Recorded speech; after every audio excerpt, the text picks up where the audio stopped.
নমস্কার, এই মুহূর্তে আমাদের সঙ্গে রয়েছেন বিজেপি নেত্রী দিনিতা ঘোষ। দিনিতাদি, আমরা যেটা দেখলাম যে পরপর দুটো জায়গায় বাড়ি হেলে গেল এবং পুরসভায় 30টার মতো রিপোর্ট জমা পড়লো বাড়ি হেলে যাওয়ার গত 1 মাস থেকে 2 মাসের মধ্যে। এই যে এত বাড়ি হেলে যাচ্ছে, দায়টা আসলে কার? সাধারণ মানুষ তো কোথাও গিয়ে লোন করে বাড়ি কিনছে, এবার আবার তারা কোথায় যাবে বুঝতে পারছে না। আহ, যখন তুমি সাধারণ একটা বাড়ির রিপেয়ারও করতে চাই, বাড়ির বাইরে যদি আমরা একটা ধরো সিমেন্টের প্রলেপ লাগাবো, তখন কারা দৌড়ে আসে? কারা দৌড়ে আসে তখন?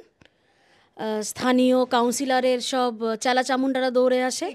হ্যাঁ, বাড়িতে একটা তুমি যখন পেরেক পুঁতবে তখন দৌড়ে চলে আসে, ভাই আমাদের হিস্সাটা পৌঁছে গেলেই হলো, নাহলে কিন্তু বাড়ির সামনে সিমেন্ট পড়বে না, বালি পড়বে না, ইট পড়বে না, তাই তো? তাহলে এত বড় কনস্ট্রাকশন হচ্ছে, মানে যেই জমির ধারণ ক্ষমতা দোতলা নয়, সেখানে 4তলা 6তলা 8তলা হয়ে যাচ্ছে। আর পুরসভা কিছুই জানে না, পুরপ্রধান কিছুই জানে না।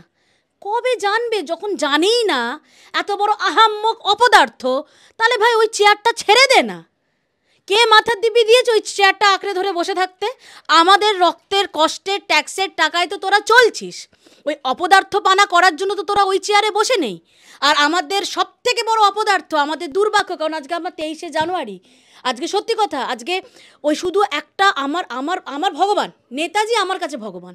আজকে আমার তোমাদের মাধ্যমে এর আগেও অনেকবার চেঁচিয়ে বলেছি, আমার ভগবানের চেয়ারে ওই অপদার্থ মেয়র বসে আছে। এইটা আমাদের আপামর বাঙালির, আপামর কলকাতাবাসীর দুর্ভাগ্য। দুর্ভাগ্য যে অপদার্থটাকে আমাদেরকে ঝেলতে হচ্ছে। আর তাকে তুমি যাই প্রশ্ন করো, আহারে উনি কিছুই জানেন না। উনি আর কবে জানবেন? উনি তো ঠিক এইগুলো তো ঠিক জেনে গেলেন উনি, যে নাকি হিন্দু ধর্মে জন্মগ্রহণ করাটা দুর্ভাগ্যের, এটা উনি জেনে গেলেন। তারপর দাওয়াতে ইসলাম দিয়ে হিন্দুদের মুসলমান ধর্মে আনতে হবে, এটা উনি জেনে গেলেন। তো উনি অ্যাকচুয়াল যেই দায়িত্বের জন্য যেই পদে অসীন আছেন, সেই আসল কাজগুলি উনি জানছেন না। ওইটা বাদ দিয়ে বাকি কিভাবে মানুষকে কনভার্ট করতে হয়, কিভাবে একটা এই রাজ্যে এই কলকাতা শহরে দাঙ্গা লাগাতে হয়, এই জিনিসগুলো কিন্তু অনেক ঠিক জেনে যাচ্ছেন। কিন্তু যেই কাজের জন্য ওনাকে ওই চেয়ারে বসানো হয়েছে, সেই কাজের উনি কোনো খবরই রাখছেন না। যদি আপনার দ্বারা না হচ্ছে, ছেড়ে দাঁড়ান। আপনার থেকে আগের মেয়র অনেক ভালো ছিলেন, হয়তো উনি আগে আমাদের ছিলেন, আবার হয়তো উনি ওখানে চলে গেছেন, সেটা আলাদা ব্যাপার, কিন্তু অনেক যোগ্য ছিলেন, একটা মার্জিত ভদ্রলোক উনি, এবং যথেষ্ট কেপেবল ছিলেন। একটা শিক্ষিত মার্জিত ভদ্রলোক, যথেষ্ট কেপেবল। উনি সেই চেয়ারটা ছেড়ে দাঁড়ান। আর মানলাম উনি জানছেন না, তোমাদের মাধ্যমে তো জানতে পারছে। তারপর কি ডিসিশনটা নিচ্ছে, তারপর ফয়সলাটা কি হচ্ছে? এখন নাটক জানো ভাঙার, ডেমোলিশনে যখন অর্ডারগুলো বেরোয়, তোমাকে আমার ওয়ার্ড কেন, আশেপাশে যে কটা ওয়ার্ড আছে, দায়িত্ব নিয়ে গিয়ে তোমাকে ঘুরে ঘুরে দেখাবো ডেমোলিশন কি হচ্ছে। ওই নাটক করে আসছে, কারণ প্রশাসন আর পুরকর্মীদের ভালোই সেটিং আছে। এসে গোল করে একটা ছ্যাদা করে দিয়ে, ওটাকে ভাঙা বলে না, একটা ছ্যাদা করে দিয়ে বেরিয়ে চলে যাচ্ছে। ওটাকে ভাঙা বলে? যেখানে বেআইনি কনস্ট্রাকশন যখন হচ্ছে, যেখানে দোতলা সেখানে 4তলা হয়ে যাচ্ছে, 6তলা হয়ে যাচ্ছে, তাহলে ভেঙে পুরো ওপর থেকে গুড়িয়ে দাও, দোতলাকে দোতলাই রাখো।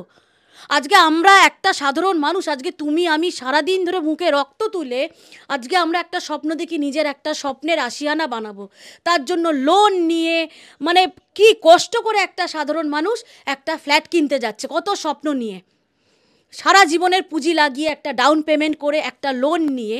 এবার তাদেরকে কি বলা হচ্ছে, মানে কতটা ক্যালাস, কতটা ওয়ার্থলেস এরা, যে মানে নিজেদের পকেটটা তো ভরে যাচ্ছে না। আজকে যাদের একটা সাইকেল কেনার অকাত নেই, সেসব কাউন্সিলররা সব বিএমডাব্লিউ মার্সিডিজ চড়ে ঘুরে বেড়াচ্ছে, তারা বুঝবে কি? ওই যে বলে না যে কলতলার লোকেদেরকে তুমি যতই সিংহাসনে বসাও, তারা সেই জায়গায় সুইটেবল না। যোগ্য লোককে যোগ্য জায়গায় বসাও। আজকে তারা বড় বড় ডায়লগ মারছে, তারা কি বলছে যে এই এই আবাসিকরা তারা অন্য জায়গায় ব্যবস্থা করেনি, কেন করবে? তাদের কি দায় পড়েছে? তারা এত কষ্ট করে ফ্ল্যাটটা কিনেছে, সেই ফ্ল্যাটটা যখন একে তো তাকে লোন শোধ করতে হচ্ছে এত কষ্ট করে, তারপর তারা নিজেদের টাকা দিয়ে আবার যাবে অন্য কোথাও ভাড়া হয়ে থাকতে।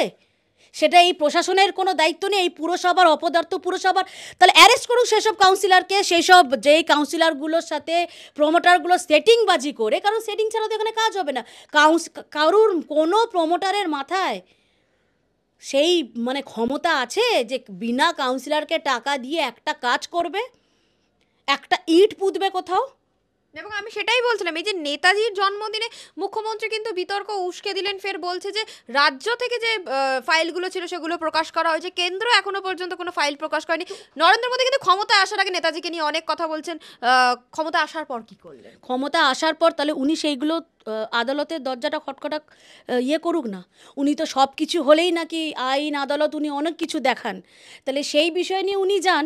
আমাদের রাজ্যেই বা কত কিছু হয়েছে সেটা নিয়ে আজ অবধি তো কোনো ফাইল কি প্রপার হয়েছে? এখনও আমাদেরকে ভুল ভাল আমাদের এখনও শুনতে হয় উনি নাকি প্লেন ক্র্যাশে মারা গেছেন, উনি নাকি ওনার এই কখনোই, যেটা কোনো বাঙালি কোনো মানে যারা যা রক্তে মানে সেই বাঙালিত্বটা আছে না, তারা আজ অবধি সেই জিনিসটা কেউ মানবেও না, সে কেউ বিশ্বাসই করবে না। কারণ আমরা আমরা জানি তিনি তো আমাদের কাছে ভগবান, ভগবানের আবির্ভাব হয় এবং তিনি অন্তর্ধানে গেছেন, তার কোনো অন্ত নেই। আমরা সেই হিসাবেই কিন্তু তাকে আজও আমরা মেনে চলেছি।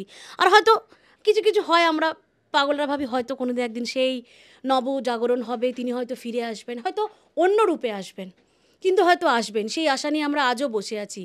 কিন্তু ওটাই তো বলছি, ওনার এই উস্কানিমূলক মন্তব্য ছাড়া উনি আজ অবধি প্রোডাক্টিভ কিছু কাজ করেছেন?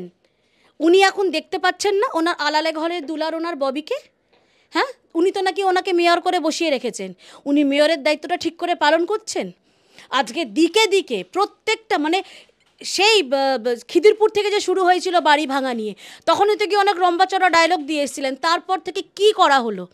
এতগুলো বেআইনি বাড়ি, প্রত্যেকটা এতগুলো বেআইনি ফ্ল্যাট, একটা দুটো না, প্রত্যেকটা ওয়ার্ডে আমি দায়িত্ব নিয়ে তোমাকে ঘুরে ঘুরে দেখাবো, সে আমার ওয়ার্ডে কি আর পাশের ওয়ার্ডে কি, প্রত্যেকটা সব 2-3 ফুট রাস্তা গলির মধ্যে, সেখানে ছতলা 8তলা উঠে যাচ্ছে, কি করে ওঠে? আর হ্যাঁ, ওনাদের দলের মুখপাত্রের পাড়ার পেছনের গলিতেই আপনি যান 28 কার নাম, কার মুখপাত্রকে? আরে ওই কোম্পানির, টিএমসি নামক কোম্পানির যিনি মুখপাত্র, যিনি দায়িত্ব নিয়ে সবসময় সব কিছু আগ বাড়িয়ে এসে বলতেন না, হ্যাঁ, ওনার ওয়ার্ডে জানতো, ওনার ওয়ার্ডের পেছনের দিকে গলিতেই গিয়ে দেখুন তো, একটা সরু গলিতে, গলি তাও তো বলবো আমার বাড়ির সামনে রাস্তাটা চওড়া, ওই গলির মধ্যে 8তলা কী করে ওঠে? ওই সেম জিনিস, ডেমোলিশন অর্ডার বেরিয়েছে, কিন্তু কি হবে, হয়তো একটু ওই চটলা উঠে দিয়ে চলে গেল, এটা নাকি ডেমোলিশন হয়ে গেল সেই বিল্ডিংটা। তাহলে আজকে আজকে সাপোজ এই এরিয়া থেকে কেউ গেল না, কেউ যদি দমদম থেকে আসে ওই ফ্ল্যাট কিনতে, বা কেউ যদি সোদপুর থেকে এলো বা বাইরের কোনো জেলা থেকে এলো, সেই মানুষটা কি করে জানবে? সে তো প্রমোটারের ওসব চিকনি চুপড়ি কথা বলে ভুলে গিয়ে তাকে তো সব ফলস কাগজপত্র দেখিয়ে না না ওকে ওকে আছে এই আছে। আমরা কি আর অত বুঝি? সাধারণ মানুষ কি অত বোঝে? সে কি বলতে যাবে না আগে আপনি আপনার সয়েল টেস্টের রিপোর্ট দেখান?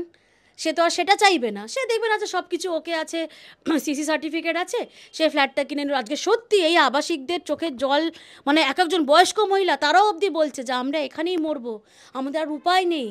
কেউ বলছে যে আমি মানে জীবনের সব পুঁজি লাগিয়ে দিয়েছি। তাহলে সেই মানুষগুলো কোথায় যাবে? তার দায়িত্ব নেবে না?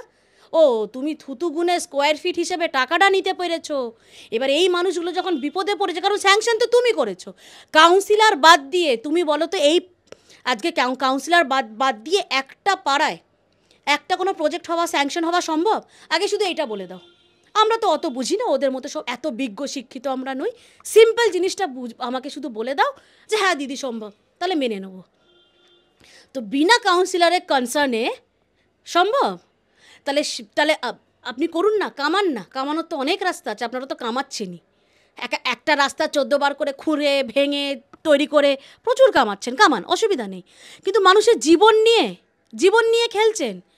কি নিয়ে যাবেন? এই টাকাগুলো নিয়ে যাবেন আপনারা? এই টাকাগুলো তো নিয়ে যেতে পারবেন না। আপনি যে মুখপাত্র কথা বললেন এই মুহূর্তে কুণাল ঘোষ তো শুভেন্দু অধিকারীর প্রশংসা করছে, কার্যত বলছে যে সুকান্ত থেকে শুভেন্দু অধিকারী এগিয়ে, হঠাৎ কি হলো? এ এক অন্য সমীকরণ চলছে, কারণ ভবিষ্যতে রাস্তাটা যাতে পরিষ্কার থাকে সেটাও মানুষ যেমন ক্লিয়ার করে রাখে, তারপরে হয়তো কাউকে কিছু উনি বার্তাও দিতে চাইছেন, কারণ অনেক কিছুই তো এখন রঙ্গতামাশা চলছে কোম্পানির মধ্যে। তো হতেই পারে যে ঝিকে মেরে বউকে শেখানো, আমার তো মনে হয় সেটাই। অভিষেক বন্দ্যোপাধ্যায় একটা সময় বলেছিলেন যে এই যে একটা বয়সের পর আমাদের এনার্জি কিন্তু কমতে থাকে, আমি 40 বছর বয়সে বা 20 বছর বয়সে যেটা পারবো সেটা কিন্তু আমি 60 বা 70-এ গিয়ে পারবো না। কার্যত যে মুখ্যমন্ত্রী সভা করতে গিয়ে বাঁশ টোপকে মানুষের সাথে হাত মেলালেন, কুণাল ঘোষ পোস্ট করে বলছেন ফিটনেস, তাহলে কোথাও গিয়ে কি অভিষেক বন্দ্যোপাধ্যায়কে খোঁচা দেওয়া হলো? এই আমি এটাতে বিশ্বাসী না, কারণ আমাদের দাদু ঠাকুমার একটা কথা বলতো, খুব একটা প্রচলিত প্রবাদ বলতো যে মন চাঙ্গা তো কাঠুরেতে গঙ্গা। এবার দেখুন, হ্যাঁ উনি হয়তো গুলিয়ে ফেলতে পারেন, কারণ জানেন তো যারা ওই কলতলার জল খেয়ে বড় হয়েছে, যারা কর্পোরেশনের জল খেয়ে বড় হয়েছে, তাদের ইমিউনিটি অন্য রকম হয়। আর যেসব মামুনি খোকনরা অ্যাকোয়াগার্ড থেকে জল নিয়েও মায়েরা সেই জলও যাদেরকে ফুটিয়ে খাইয়েছে, সেই সব খোকন মামুনিদের ইমিউনিটি অন্য রকম হয়। তো ওই কর্পোরেশনের জলের সাথে অ্যাকোয়াগার্ডের জলের তুলনা করে কোনো লাভ নেই। আর যে একটা জিনিস আমরা তো করোনার পিরিয়ডেও দেখলাম যে আমরা আমাদের সন্তানদের এত যত্নে রেখেছিলাম সেই সময়, তো রাস্তার ফুটপাতের বাচ্চাগুলোও তো ঠাকুরের আশীর্বাদে ওরাও ভালো ছিল, ওদের কিচ্ছু হয়নি। তাহলে ইমিউনিটির ব্যাপারটা এখানেই আসে।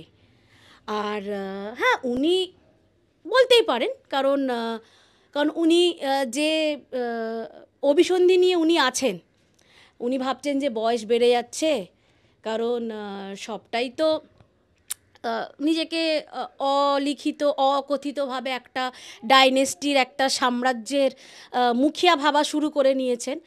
তো তিনি হয়তো তার নিজের ঘরের লোককে ইঙ্গিত করতে গেছে, কারণ আমরা তো অল্প হলেও বুঝি সেই জিনিসগুলো, যে কার 70 বছর বয়স হয়েছে, হ্যাঁ কার এই ফিটনেস, সেই জিনিসগুলো ছাড়া উচিত এবার। কারণ সেখানকার সেই কোম্পানির লোকজনদেরই তো মুখে শুনেছি, তাদের ছোট ছোট 2 পয়সার নেতারাই তো বলেছেন যে তিনি এখন নাকি ফিটেস্ট না, তিনি এখন এতগুলো দপ্তর নিয়ে চলতে পারছেন না।